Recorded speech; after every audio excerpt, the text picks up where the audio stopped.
Hello, Erinn, Dhesi from Agora Pulse. Welcome to this month's Social Media Clinic Q&A with Agora Pulse. And this month, we're going to be talking about how to save time on social media. And my name is Lucy, and I'm a founder of Digital Women. And this is Erinn Dhesi, and she is the social media lead, I believe, for Agora Pulse. And yeah, the marketer for Agora Pulse. So she knows what it's like to be using social media all of the time and how much time it takes to use social media for business, how much time it takes to create the right content and to make sure you're putting the content in the right places and that kind of thing. So today she's going to be answering your burning questions and my burning questions on how to save time and streamline that process a little bit better. Feel free to ask any questions throughout, whether you are in LinkedIn at the moment or Facebook or wherever you are. Please feel free to add a comment below wherever you are and just say hi as well, so we know that you're here and you're interacting with us, because we will say hi. This session is recorded and you will be able to watch it back later, but nothing beats watching live and asking your burning questions. So here is Erinn. I'm going to let her introduce herself to you. This is the third session that Erinn's done with us now, and she's absolutely fantastic. But over to you, Erinn. Let's find out a little bit more about you before we get started with the Q&A. Hi, so thank you for having me. Third session, I'm really excited. So I'm Erinn. I'm the social media and content manager for Agora Pulse, UK and Ireland. I run the social media channels for the UK. I produce content, I schedule the content, come up with more ideas for content, and also, try and bring in as many partnerships and more brands in to use Agora Pulse across the UK and Ireland. We've got loads and loads of different clients at the moment. We have agencies to councils to museums using Agora Pulse. So we are sort of privy to all the different types of people who are using social day in, day out with our tool. And we're obviously more than just a tool, we're a resource as well. So our website has, links to loads of blogs and loads of how-to stuff, our support pages for Agora Pulse that are really, really hefty. So yeah, we're just here to share knowledge. I won't be Miss Agora Pulse woman all the time. I won't be super duper hard selling, but I'm just here to give honest feedback and advice on how to save time on social today. Absolutely. And I'm not one to promote we say that with our logos just right in the corners of the yeah, that's true. This is sponsored by Agora Pulse, obviously, but we use Agora Pulse every single day. And Kate and I just absolutely love it. We just love the way that you can you can add all of your content into a schedule. You can send calendars to clients and then they can approve and edit content. It's just amazing. So that's one way that you can save time already. But let's not talk about Agora Pulse right now, even though we do love it. We are going to talk about how to save time on social media. So I'm going to start with the first question, because come on guys, ask your questions. Just anything that you want to ask about saving time on social media. Erinn knows the answer. She's the all-knowing social media expert today.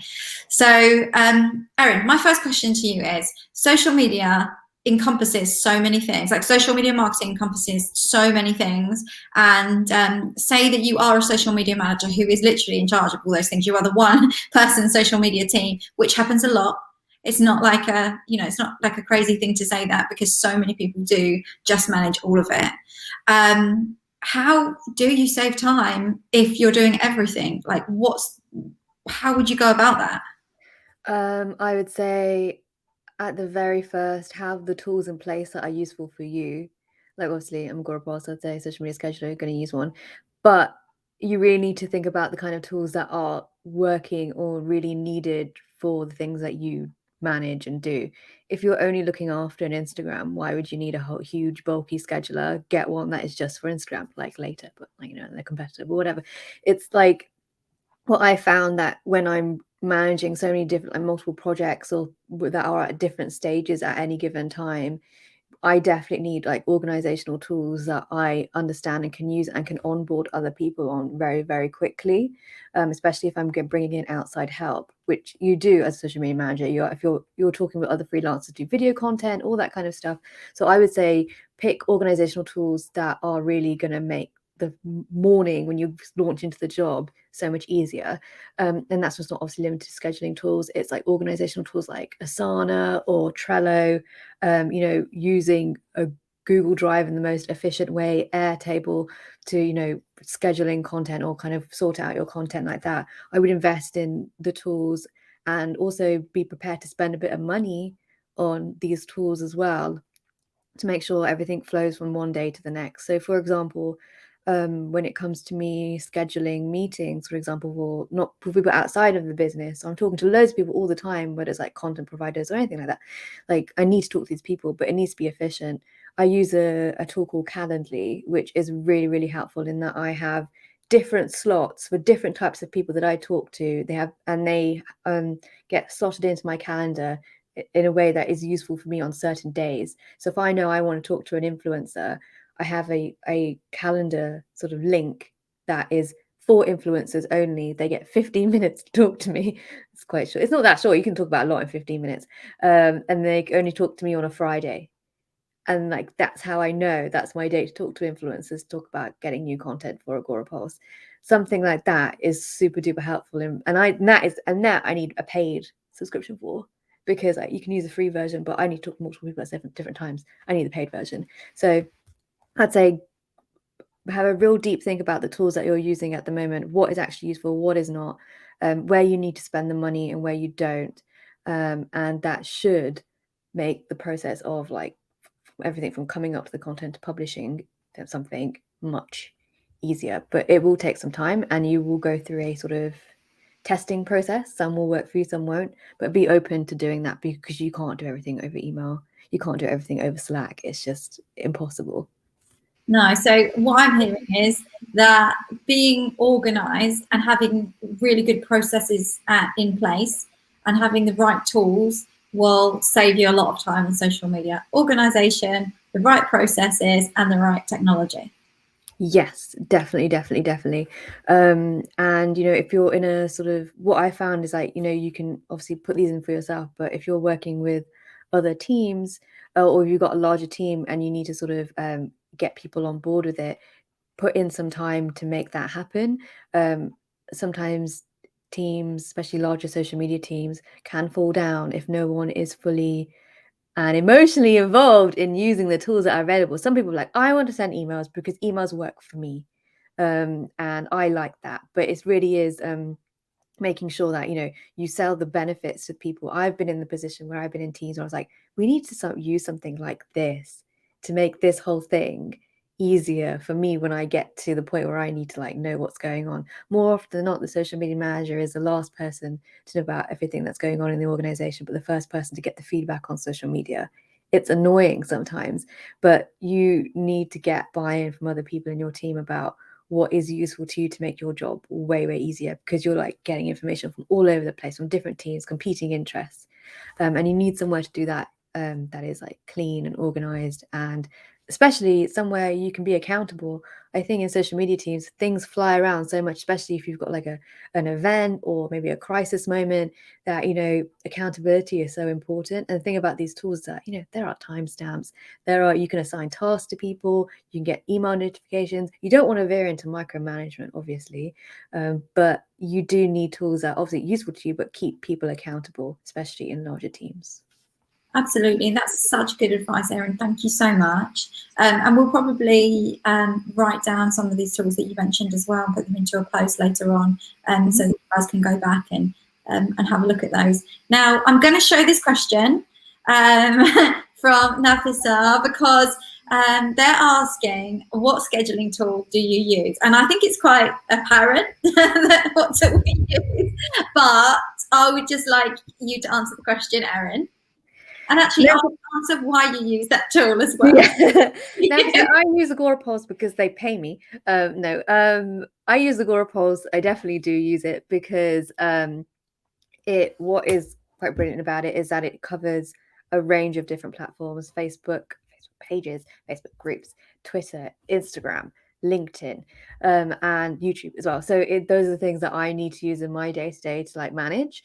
So I use that. What I really like about it is that it not only is a scheduling tool that allows me to, obviously schedule content. I can label my content, which is really great, because if I've got loads of different things coming out on different channels, the labeling aspect for me is really important, because then I can see when it comes to my reporting, which is all done within Agora Pulse, I can see what has been doing well and what isn't. And I think the biggest thing about social media is that you have to keep constantly refining what you're doing and cutting away the fat and the things that don't work. And the way that you're going to do that is having, powerful analytics on your side to back up, the content that you are putting out.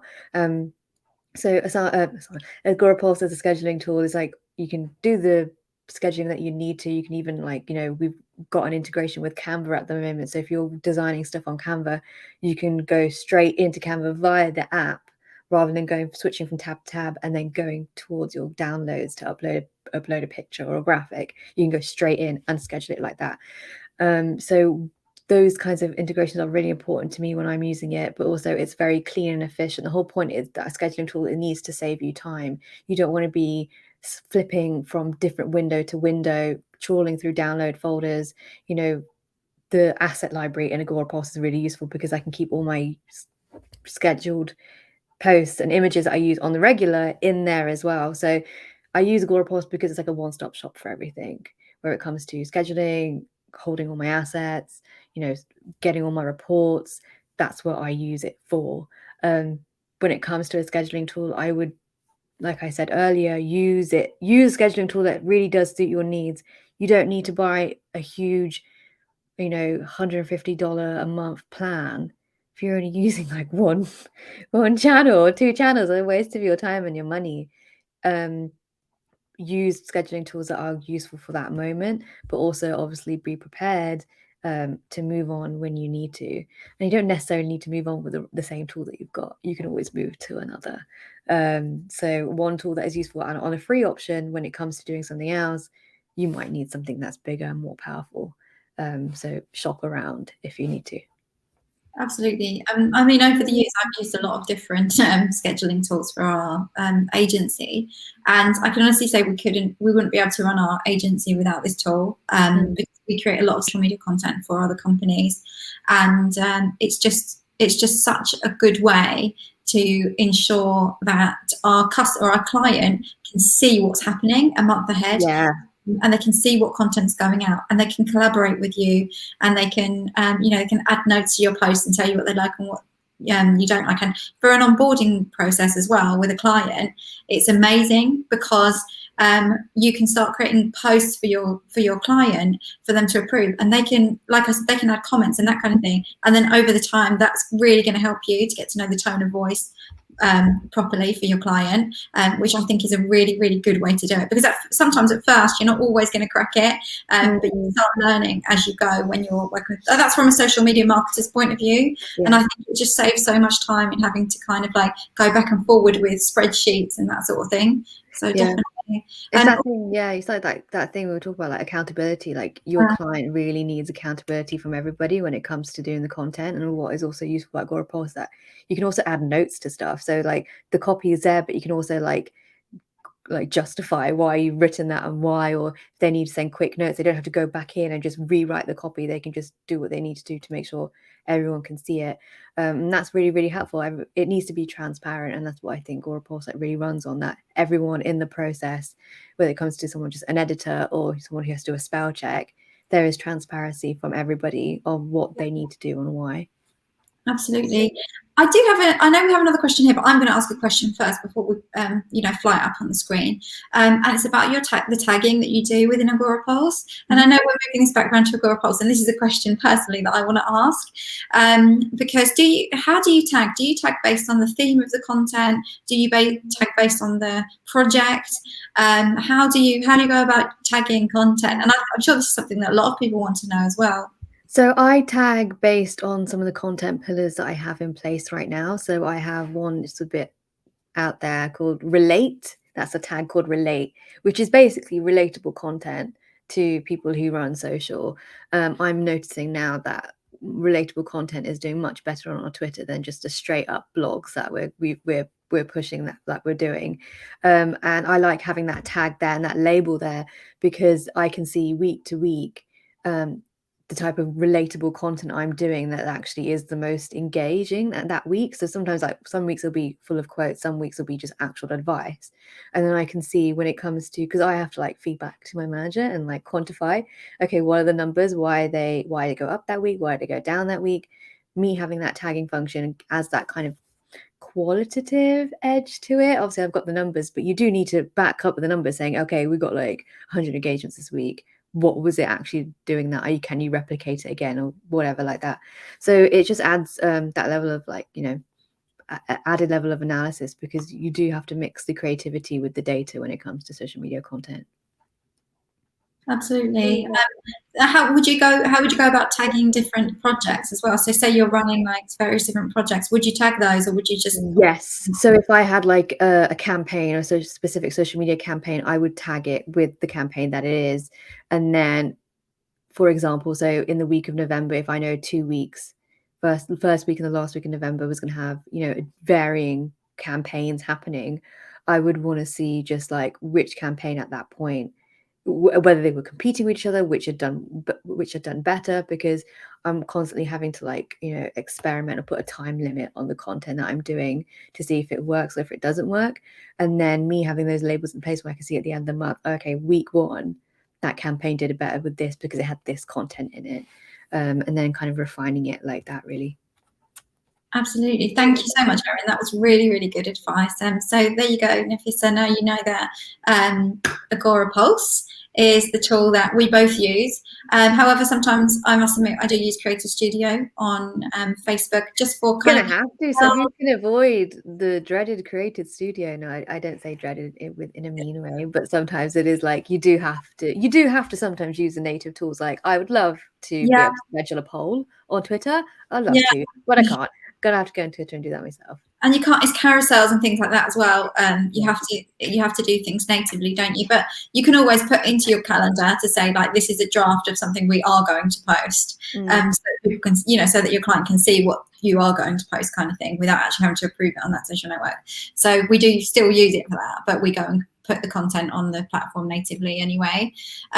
So yeah, that's that. You're very welcome, Nafisa. And now Payal has a question, and she's asking, what is the best way to manage outsourcing social media content? This is a great question for Erinn, actually, because I know that she outsources a lot of different content and stuff, influencer content, reels and that kind of thing. So over to you, Erinn. So Pale, this is a good question. I was actually going to bring up outsourcing as a way to like save time, like on the next thing when you were going to ask me like, what else is there?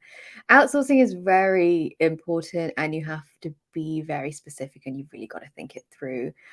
So for example, like Lucy mentioned, we were getting some reels created for us by a brilliant TikToker called Social Jazz. I found her on TikTok while I was scrolling when I was being an insomniac on a Saturday, and I found her, and she's doing great social media content. I knew that I did not have the time or the patience or the energy to be dancing around my bedroom and creating reels for the channel. There was simply no time. So the best way that I manage that process with her is that, I reached out to her. I kind of put a brief together about what I wanted and what I thought was great about what she was and how she could match Agora Pulse's style and, our ethos. I also put got a meeting with her. We talked it through. We came up with some content ideas. We also, obviously, because she's outside my business, I created a separate Google Drive that she could do all of her content in. I put in, the brief that we mentioned beforehand, the kind of a Google sheet where she could like put in her content ideas and I could go check them. We mostly did all of our sort of, organization via email, but we did put in place when it came to outsourcing KPIs. KPIs are super important. Obviously, you want to outsource and the content's going to be good, but you do need to track how well that content is doing and whether it's useful to you in the long term. I suppose sometimes when you're outsourcing stuff, like I need reels all the time, but are they going to work for you all the time? Like what do you do to like change the look of it? So when it came to outsourcing that, I put in like clear boundaries in place about where we were going to do the work, how we were going to talk to each other, when we were going to check in with each other, when I expected all my deadlines in place and whether they were happy with the deadlines, and then also being very upfront and very clear about the KPIs that we wanted to achieve with them and how we were going to do that and the period of review that we were going to do that in. That was the way that I felt through outsourcing something that was quite a big chunk of content to build a channel for us.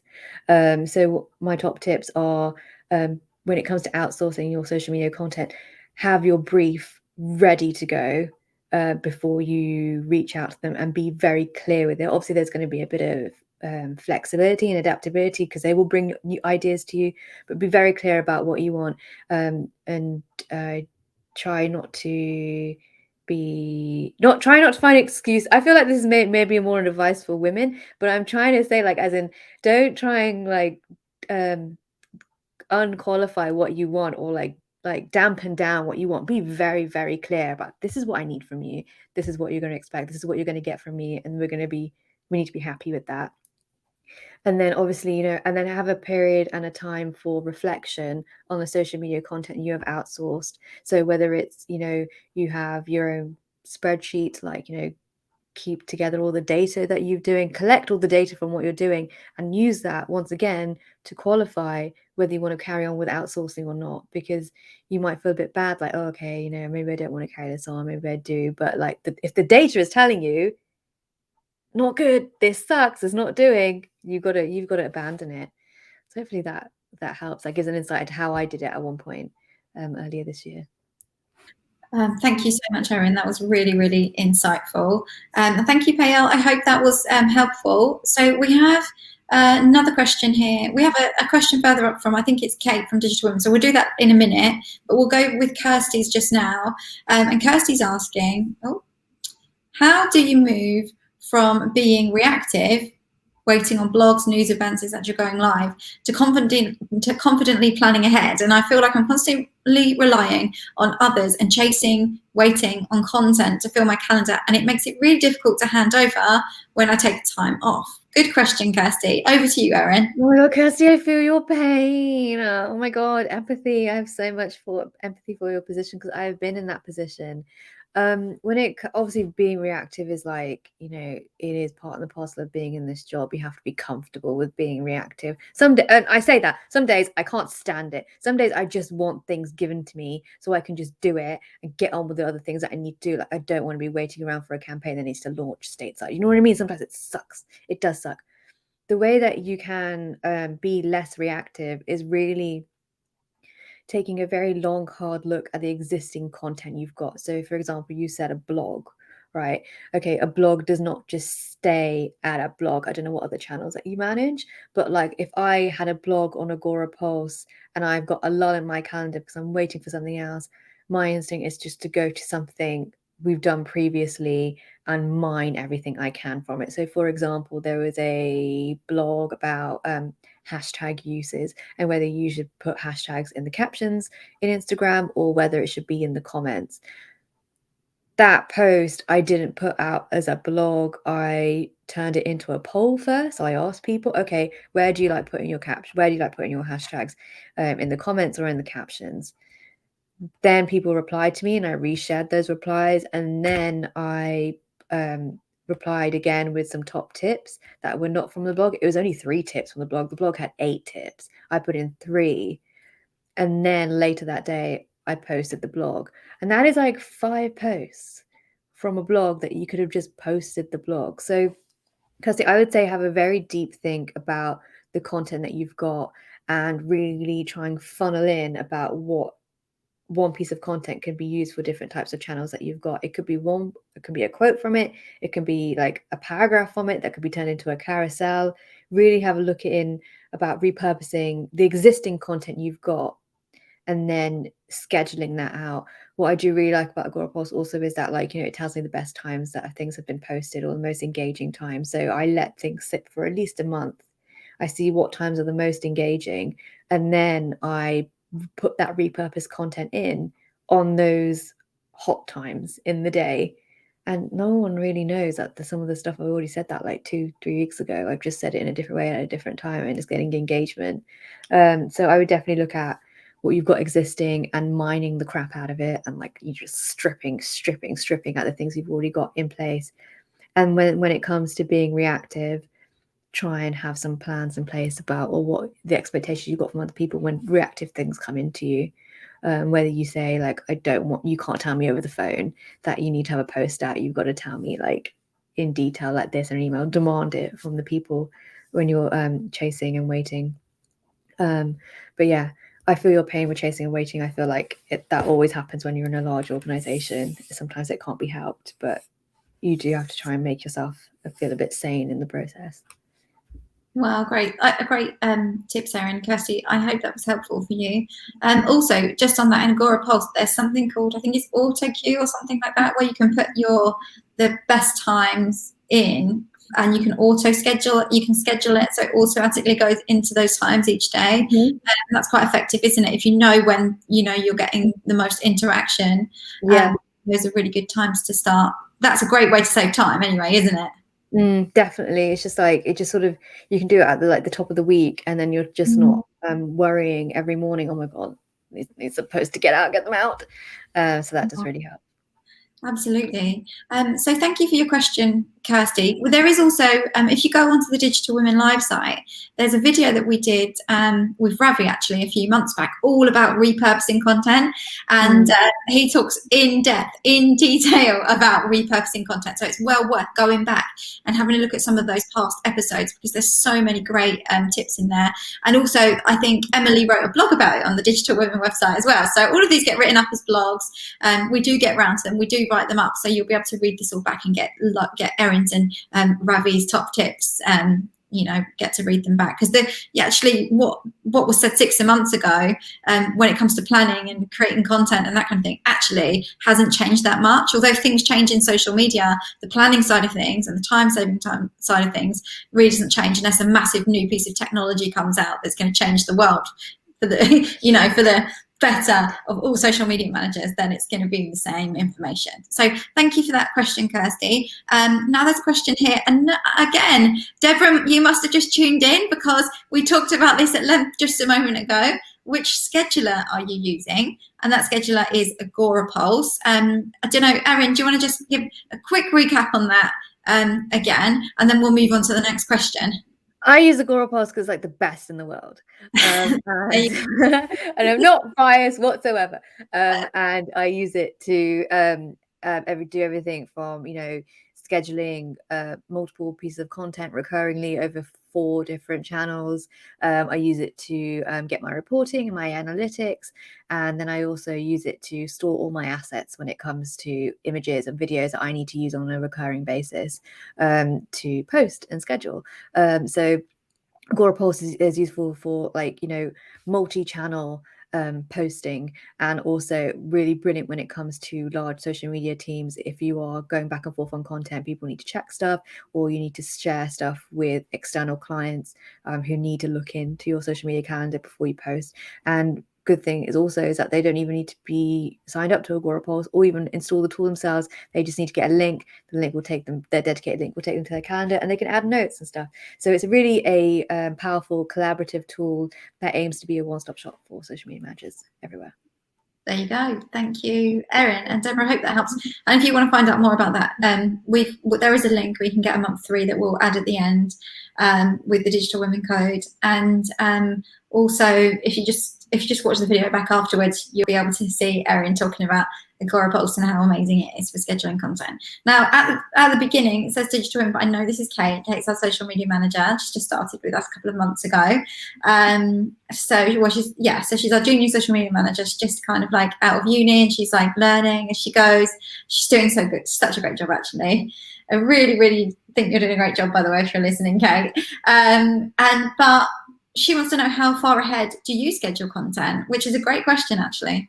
I do a week in advance for mostly filler stuff. So there's no hard and right answer with these. Everyone is really different in their needs to schedule things in advance.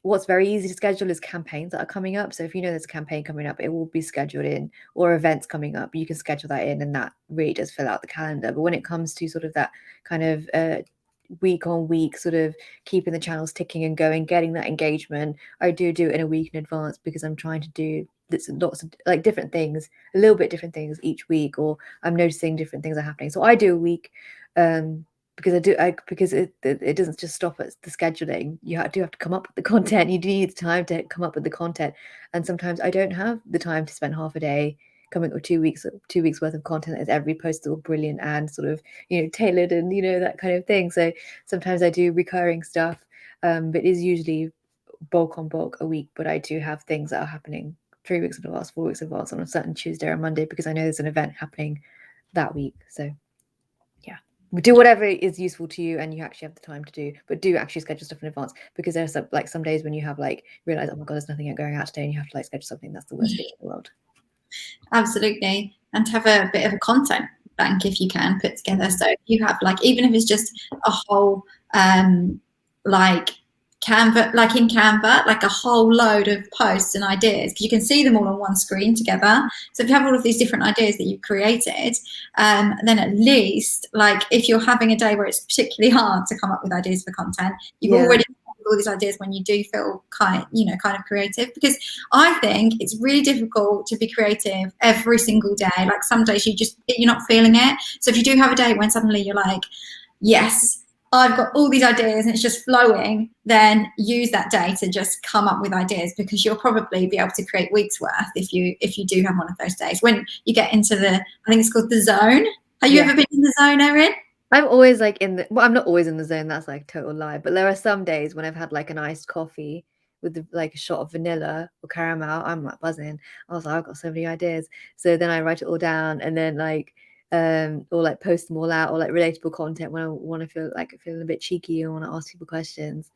That's when I get it all done and scheduled in. So yeah, I definitely take advantage of the times where you're feeling creative. You've got that hour a day where I've got those ideas, just get them in the scheduler or get them drafted as a post somewhere. Absolutely. Oh my gosh, you have given us so many good ideas for not only just organizing our content, but also creating content as well, finding ideas. But it's the time saving, I think, that's going to mean so much to people listening and watching, because it does take a lot of time. And even sometimes when you quote, as a company or a social media marketer, and I've worked in social media for about 11 years now, so I started off with my very first clients about 10, 11 years ago, running social media for them. I think it's really easy to undercharge customers, because you don't remember. It's almost when you have a baby or something, you don't remember the pain of it, but you don't remember how long drawn out and painful that process is at the beginning, and how much time it actually takes. So I often, and sometimes still do, underquote for that time, because there's so much that goes into handing over with a client or even starting a channel from scratch. It's not just a matter of coming up with loads of content and then scheduling it all out. There's just so much more that goes into it than that. So Erinn, I think the final question for you is then, in that case, if you're starting a social media channel from scratch, which I know you've done for Agorapulse UK and Ireland, so this is going to be some great advice from you. How do you go about the process of starting it? Do you have a date in mind for doing that? And how do you make sure that you've got enough content ready to go for when that channel launches? And make sure, this is loads of questions in one actually, and make sure that, and then make sure, maybe if you just tell us the story of how you did it, I think that will probably answer our questions. And then make sure that everything is, you're not spending too much time on it and wasting unnecessary time. And so you're obviously not quoting enough or whatever. So I think what you said about having a firm date in mind, have a date in mind. I've been reminded quite a lot from my managers, if you've got a date in mind, it has to be that date. You can't keep pushing it back. As in, if you think that date is going to motivate you to push the things to move forward, to make that channel go. So if you've got a date, stick to the date, stick to the launch date. When it came to the Instagram channel that we've launched in August, it was very much about having my brief together about what I wanted to do with the channels and why, the different types of content that I wanted, the inspiration of other channels that I wanted to follow, and going into the granular details of what aspect of each channel would be used for certain things. So I knew that a single post had to be a certain type of content. I knew the different types of carousel posts and how they would be broken down into different types of content. I knew what I would want to do with the stories eventually, and the highlight section. So it's very much planning everything you could in advance. And the only thing we could do was plan at least, 3 weeks worth of content in advance before the channel launched, because that's all we could do with that, because it was not just me. I mean, I've got a team of designers, I've got all these people, so like it really was about getting people on board with a new way of presenting social media content, and really having to like qualify it and drill down on the details of what I wanted. Now that the Instagram channel is sort of like slowly trucking along, we're going to have like more and more content going out there. We've got a big thing launching in November. I'm not going to tell you what it is yet, but it's like huge. And so it's very much like lining up all your ducks in a row. So when it comes to launch day, you're not that freaked out, but also and then generally having rough KPIs in place. Like, don't say to yourself, I'm going to get 1,000 followers in the first week and it's going to be sick. It's not going to happen. Have like a goal of like, we had a goal of like, okay, we'll get 100 followers by the end of the month. So like, you know, that is going to be our goal. And then we were putting in loads of things in place, like getting shout outs, all that kind of stuff, following people that already followed us on our existing channels to get us to that 100. And then making sure like the goalpost got a bit further and further each go. So like when it comes to launch that channel, obviously have all your content in place and be very clear on what you want to have for each type of medium, whether it's carousels, video, whatever. But then also when it comes to the KPIs, be kind to yourself, and don't expect like Kardashian levels of like engagement and follower rates within a month, because you're not a Kardashian, are you? So it's, or even an offshoot of a Kardashian, like it's not going to happen. So you just be very economical about your KPIs. But then also, if you do smash it within the first month, go back a bit further and challenge yourself when it comes to it. And there will be times when you're launching these channels where you're like, 1 week is absolute crap. No one's clicked on anything. This sucks. You know, be willing to experiment and have the things that you want in the back of your mind, how you're going to push different things. It can't just be posting content all the time. We found that the best way to boost our followers is getting shout outs from the most relevant channels out there. Also, yeah, we can funnel in, like throw money into paid engagements and things like that. That's nice. But what I'm finding is that I get a shout out from Work in Social, and I got like 30 followers overnight. Like that works. Like people want to be recommended by people in that same niche, and there's people that they trust. I think people really underestimate like the level of trust that people have in influencers to tell them the right stuff. They will follow it. So yeah. Oh, Erinn, thank you so much. Really good tips. And thank you to everybody who, gave your time to ask a question. We hope that it's actually helped you. Every time, although I've been working in social media for a long time, I always learn something new. Every time I talk to Erinn, I learn something new. Every time I listen to another talk or, I think it's really important that we just keep learning and that we keep watching and keep listening to what other people do, because there's always something I think you can pick up from someone else. There's always something that they're doing that you could actually implement, I think, that's going to help you to either save time or get better with your content planning and creation and that kind of thing. So thank you very much for that, Erinn. So I think, we're going to round up for today. And Erinn, so your top tip for social media time saving, and then tell us where we can find Agora Pulse and where we can get our kind of month free with Digital Women and that kind of thing. Okay, so my top tip for saving time on social media is invest in tools that are useful to you. That's it. Just find the tools that are useful. Good tip. That's a very good tip. Invest in tools that are useful to you. And again, we've got a blog with lots of those really good tools in it that Ravi shared before, and we'll put the ones that Erinn's mentioned today as well. And where can we find out more about Agora Pulse? Okay. Well, on the bottom there, we've got the link to Agora Pulse, so you can. that page. Yeah, that is that page. It's that page, so that's where you can talk to our, if you are looking for some, obviously you can just sign up for an individual plan, like a single social media manager doing your own stuff. But if you're part of a larger organization or agency, we have our sales team dedicated in different countries to talk to about plans and stuff and what is useful to you, and they can also talk about people, agencies in a similar position to you and what they've used and why. So you can contact our sales team, and then to follow us on Instagram at AgoraPulse UK IRL. We want more followers, we want more engagement, and also we're going to be announcing something very interesting, a new interview series with social media managers from across the spectrum in November. So a new interview series with that.